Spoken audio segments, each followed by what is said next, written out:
Hi, my name is Michael Sahno. I'm Jewish and I love Israel. So if you love Israel, if you love being Jewish, or if you have an unwavering connection to the land of Israel, then you're in the right place. Welcome to the 12 Cities in Israel podcast.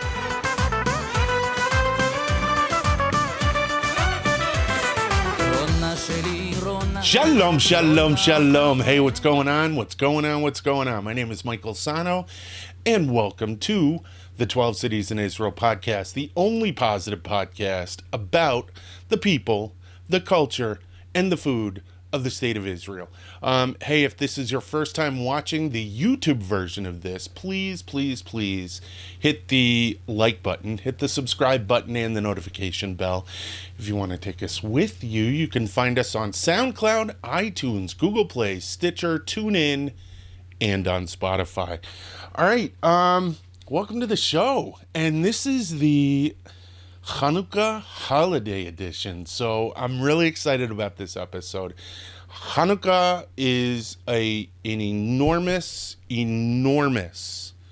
festival, holiday, Jewish holiday in our household. My son loves it. My wife loves it. I, get Pastor, is it sunset? Let's do it. Come on, let's light those candles. So, and I always make it super special. Make a ton of greasy, oily fried foods and the sufganiyot. And I'll go into why all that's important. But right now, what I'm going to do, I think it's, I know what Hanukkah is. Most people know what Hanukkah is. It's when you light the Chanukiah. A lot of people think it's the menorah, but it's not a menorah. The menorah is in the temple, but the menorah is central, absolutely central to the story of Hanukkah. So, what I'm going to do is I did so much research for this episode. I'm going to give you the historical reasons behind Hanukkah and why, why, in my opinion, the stories of the Maccabees, the different books. Now, I always thought it was 1 and 2, but a source of mine in Israel, in Jerusalem, told me that there were 4 books of Maccabees. I didn't even know that. I don't know much about the books of Maccabees.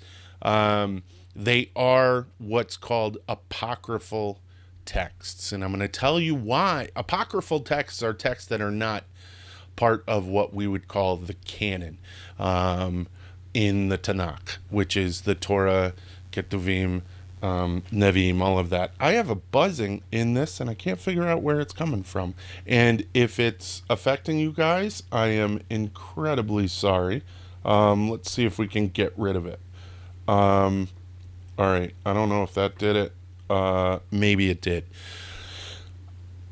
All right. So where was I? All right. So Hanukkah is a Jewish festival commemorating the rededication of the Second Temple in Jerusalem at the time of the Maccabean revolt against the Seleucid Empire. It is also known as the Festival of Lights. So the Seleucid Empire was one of the empires that established itself after the death of Alexander. So you had the Seleucids, the Ptolemies, and these were all generals of his army. And the Seleucids ruled a swath of that Alexandrian territory. I guess that would be the right word, right?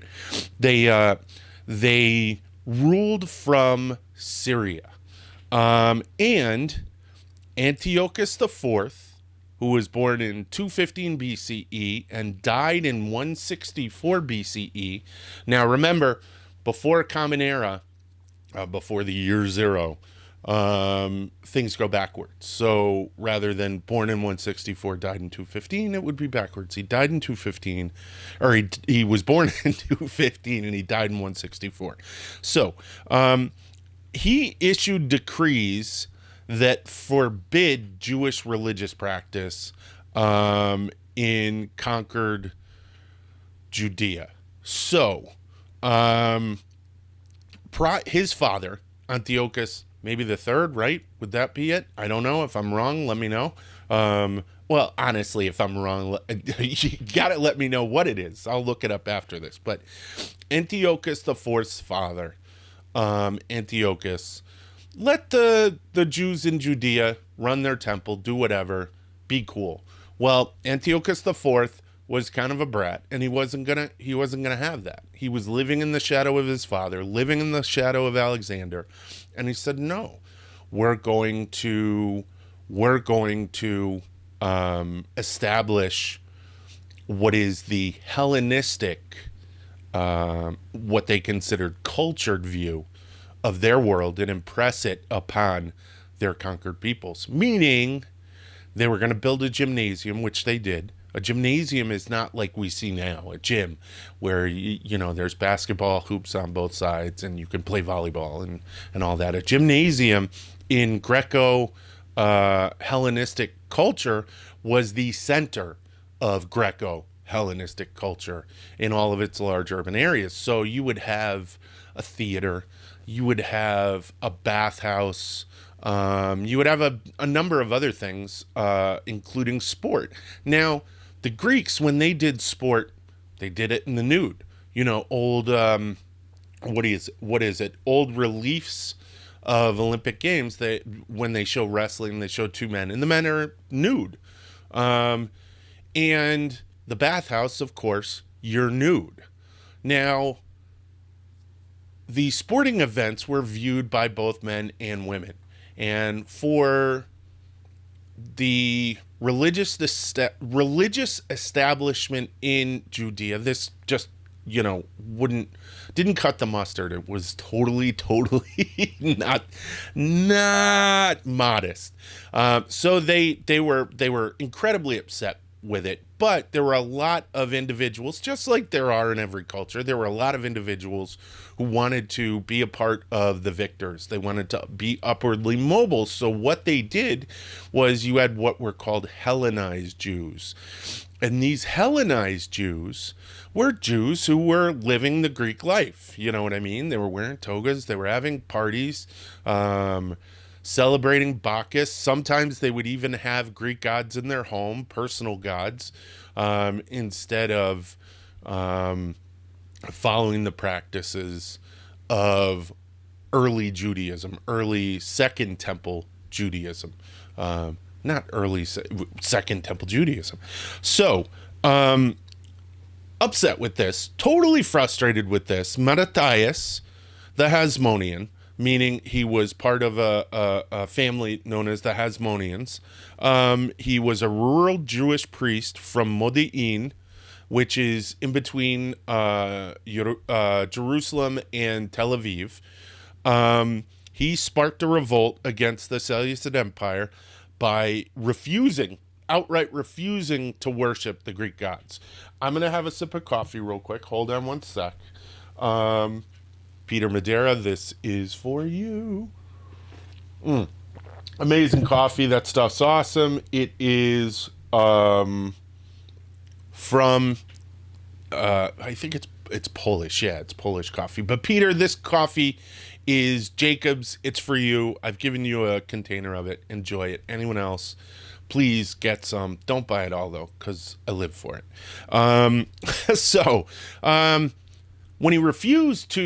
When Mattathias, this priest from Modi'in, refused to pray to the Greek gods, he killed a Hellenized Jew who stepped forward to take Mattathias' place in sacrificing to an idol.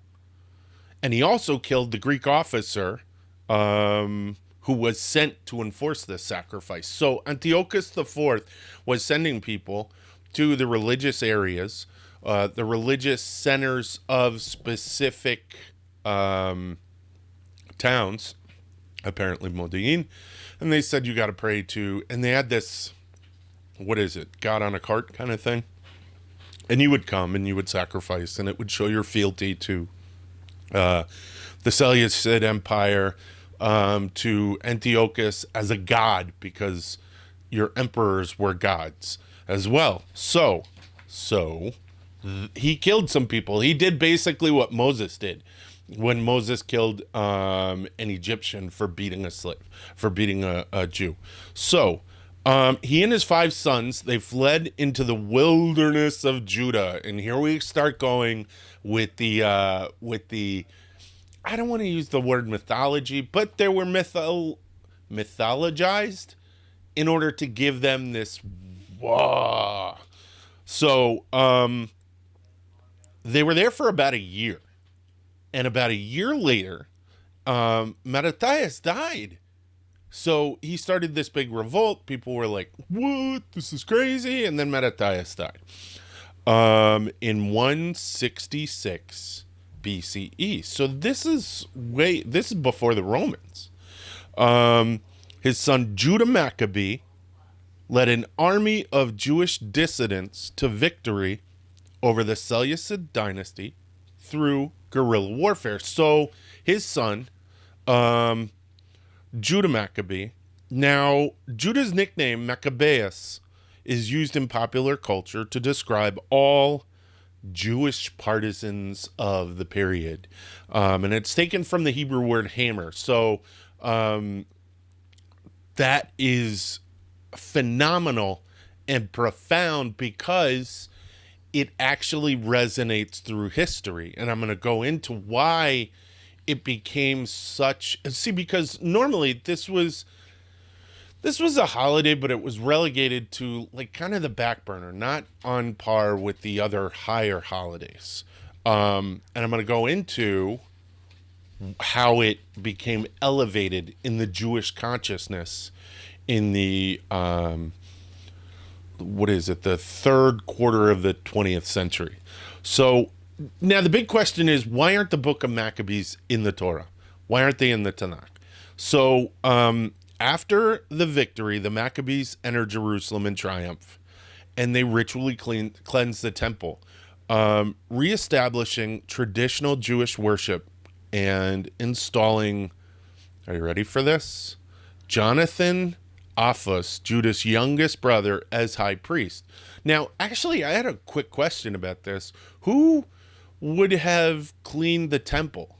Because I know that we can't, as a Jew, it's halakhically an issue to touch pork. We can't touch pork. We can't even, can't even look at it. So we can't touch pork. And the desecration of the second temple, what happened was a statue of Zeus was put in there and a pig was slaughtered. So who cleaned up the pig? That's what I'm curious about, because no one could. None of the Kohanim could. None of the Levites could. I'm curious as to who went and cleaned up all of this pig. So it's just a stupid question I have, but it's one of those kind of things, you know what I mean? So Jonathan Aphos, the youngest brother, the youngest son of Mattathias, was made the high priest, and a large Seleucid army, we weren't going to have this, was sent to quash the revolt. But Antiochus IV died. So they, I guess, I don't know, in order to, because you have to think of it from a Game of Thrones perspective, okay? So as Antiochus IV died, now all of a sudden you have all these power struggles, and what do you want in order to support yourself during a power struggle? You want a big, strong army. So they said, you know what, the Jews, forget about those guys. We don't have time for that. We've got to, establish our seat of power, so get that army back. And, the Maccabees got a respite. They got a little bit of breathing room. Now, the Seleucid commander, and I want to get his name right, Lysias, preoccupied with internal Seleucid affairs, which is what I was talking about, agreed to a political compromise that revoked Antiochus IV's ban on Jewish practices. So this guy, probably in order to get some kind of support from the Judean province, it would have been, said, you know what, guys, calm down. We're not going to come at you anymore. Do your Jewish stuff, be Jewish, have your temple, but support us. And we were probably totally right in saying, absolutely, we're on your side. Antiochus, bad. Thank you so much for changing it. Now, all 5 sons of Mattathias died violent deaths. Judah and Eleazar died in battle. Jonathan was betrayed and killed by the Seleucid general Typhon. Is it Typhon or Tryphon? Tryphon.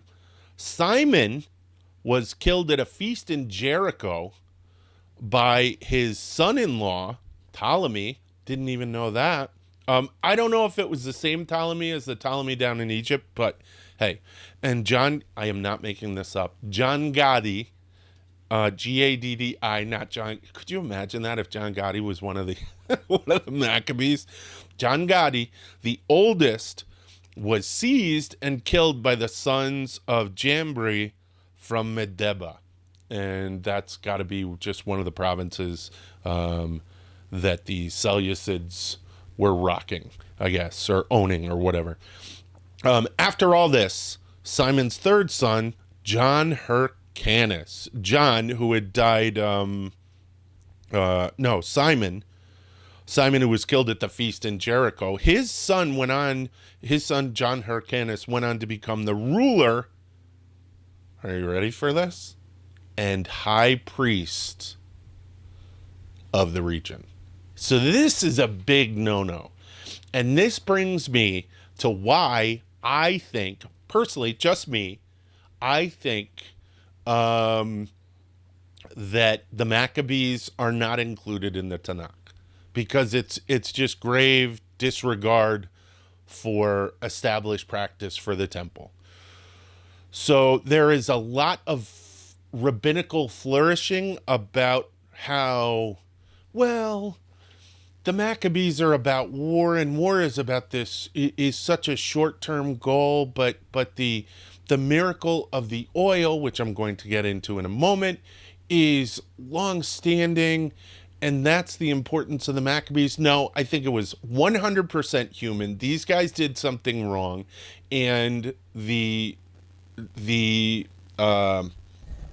compilers of what would become the TaNaKh said, this is a no-no. We can't have this in here. And it's totally justified. It totally makes sense. It sends the wrong message that you can do, because not only... It's weird, because on the one hand it says, okay, you do this, then everyone dies. Okay? But rather than even get into telling the story of the Maccabees with the intent of teaching a lesson, they said the Maccabees are just a tragic tale. Let's just leave it out altogether. Now, Hyrcanus, he was a Hasmonean, a Maccabean leader and Jewish high priest, but, all right, born on 164 BCE. Now, he reigned from 134 until his death in 104. And this is where I think it's inside the Talmud, there's a lot of writings about redemption for the Maccabees in this act. In rabbinic literature, he is often referred to as Yochanan Kohen Gadol, John the High Priest, which I found really weird because when I read that, I was like, wait a minute, I just got finished reading and learning that the mixing of the high priest and the kingship was a big no-no, but in rabbinic literature, they called John Hyrcanus the high priest. How could they do that? They wouldn't call him that. And I say that because of stuff that I've read, fiery stuff. I think it was in the War Scroll from the Dead Sea Scrolls and stuff. It all ties in, bro. It all ties in. It's so cool. But apparently what he did was he sort of severed it. He made a decree to his wife and to his son that when he died, he had provision that his widow be given control of civil authority after he died. She would be made the queen.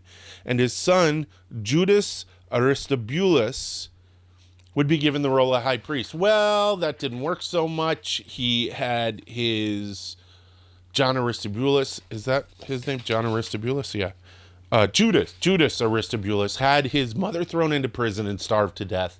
So, as redeeming as John Hyrcanus's final acts were, again, the Maccabees screwed it up. So that, in my opinion, is why the Maccabees are not a part of the Torah, not in the TaNaKh, because they did a big no-no. You know what I mean? You can't do that. You can't do that at all. So, in general, the Jewish festival of Hanukkah celebrates the rededication of the temple following Judah Maccabees' victory over the Seleucids. The victorious Maccabees could only find a small jug of oil that remained pure. Now, that's important because, so these jugs of oil were hermetically sealed. I think they found some, and they were stamped for the temple, and there was, the story as it was told to me throughout, my life is that, it takes 8 days to purify it and all this, and I always thought that was fascinating. And then they put the oil in the lamp. They only had it for one day, and they said, just put it in there. We'll figure it out, because I'm sure these guys had a lot of stuff to do and a lot of stuff going on. But, and I don't mean other stuff than the temple, but stuff in the temple to do. Now, the miracle is that the lamp lasted for 8 days. Now, what's interesting, one of the things that has been said in some of the research that I did, and I have some videos I'm going to put up that are really fun to watch from some really prominent rabbis. I suggest you watch them. And they said, well, the miracle is not just that it lasted for 8 days. The miracle is that there was a single jug left. So this one rabbi, his interpretation was that rather than 7 days, like all other festivals, they added a day for the miracle of the jug being there in the first place, which is kind of cool. I think that's really neat. I love this holiday, can you tell? I found that fascinating, and it is why, in my opinion, in my heart, why we celebrate for 8 days. Now, there's something spooky that I saw in one of the videos I did for research. These were rabbinical talks that were given. And one of them has to do with Leviticus 23. And I'm not going to get too religious. I want to share something from my personal wow with you guys and tell you about just the miracle of the holiday to me, as my perspective. You're going to get a little insight into me. So, we have Leviticus 23, 1 through 44. And that outlines all of and I'm not using the Hebrew name because I want to speak to as many people as I can about this and just give the information as openly as possible. So that's why, if some of you are going, why are you using Leviticus? It's just bear with me. So Leviticus 1 through 44 outlines all of the festivals, holidays, and observances that we as Jews use. Now, it covers Shabbat. It covers Passover, Shavuot, Rosh Hashanah, Yom Kippur, and 23 ends with Sukkot. Okay? It ends with Sukkot. So what the rabbi was saying in the video was that, does that mean that it ends? And that Hanukkah doesn't have this big standing as a holiday? He blew my mind. He totally blew my mind with Leviticus 24, 1 through 3. And I'm going to read those because it really blows my mind and makes the miracle of Hanukkah even more profound. So Leviticus 24, 1 through 3 follows immediately after the outlining of the holidays and observances for all Jews. And the Lord spoke to Moses, saying, command the children of Israel, and they shall take to you pure olive oil, crushed for lighting, to kindle the lamps continually. Whoa. Outside the dividing curtain of the testimony in the tent of meeting, Aaron shall set it up before the Lord from evening to morning continually. This shall be an eternal statute for your generations. So right after the outline of all of the holidays and observances, there is a mitzvot, a commandment to light the menorah. Whoa! And it falls chronologically perfectly.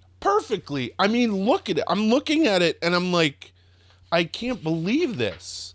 I was stunned when I heard that. Immediately after Sukkot would be Hanukkah. And there is this commandment to light the menorah in the temple. And I'm just, whoa! So, I don't know. I'm a kid in a candy store when it comes to stuff like this. And I don't give you guys my religion. I try to be as, not secular, but respectful of my religious beliefs and yours, if you have them. But I just wanted to share this personal little thing with you and why, to me, Hanukkah is so important. Now, I'm going to finish this up with telling you about the resurgence of Hanukkah and the resurgence of the story of the Maccabees in Jewish life. Now, at the time, the books of Maccabees were read, widely read. They were read by, I think, I think some of them said that they were written in Hebrew.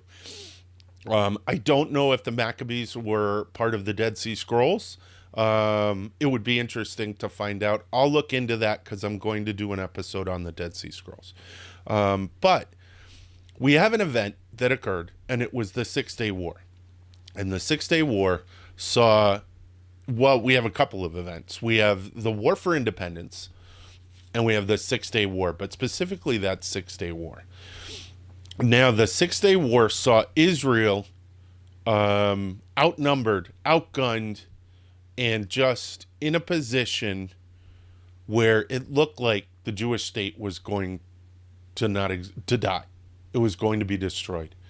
And a smaller force outmatched a larger force.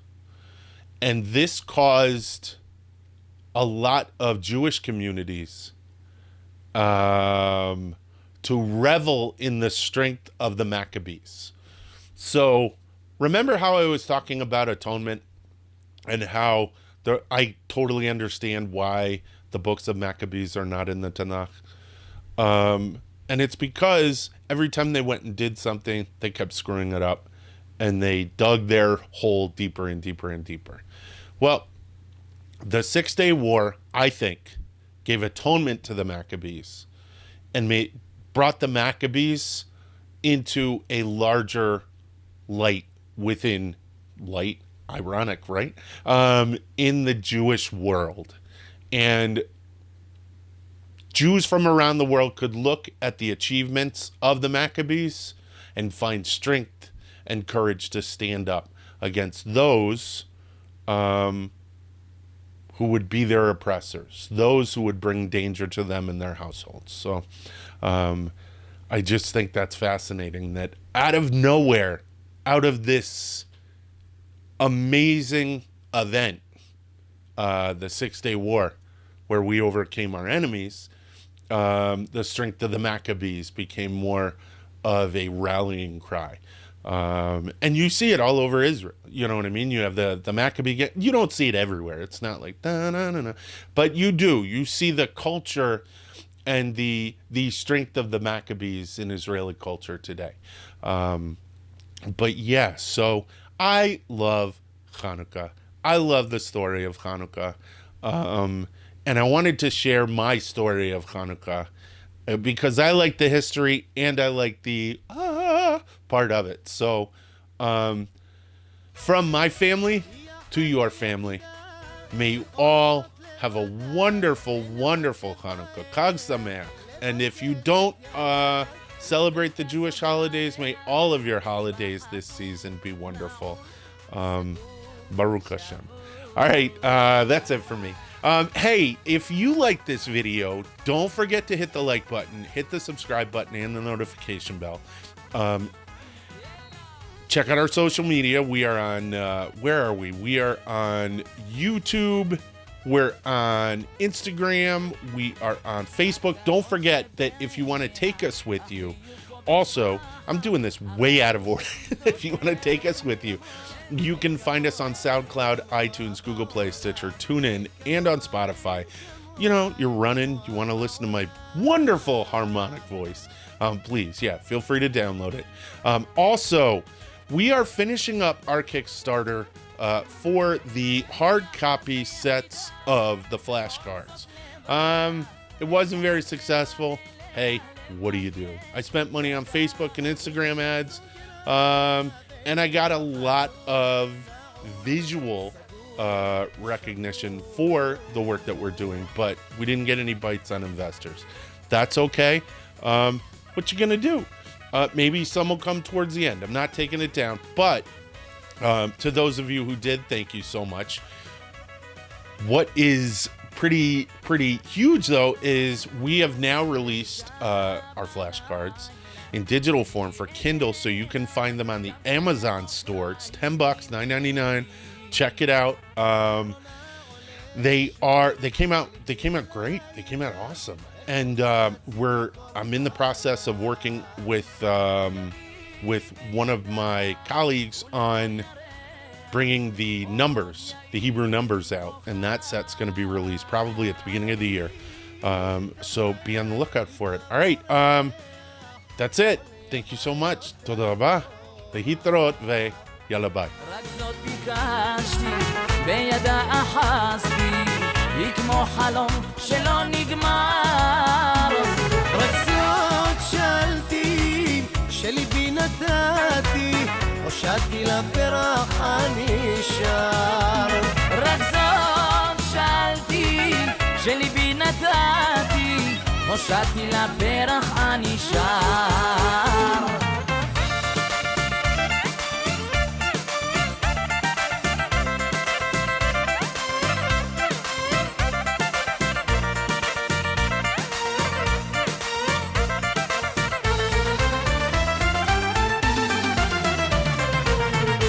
ציפור נודדת מחפשת מולדת על ענף עץ בטוח התיישבתי לנוח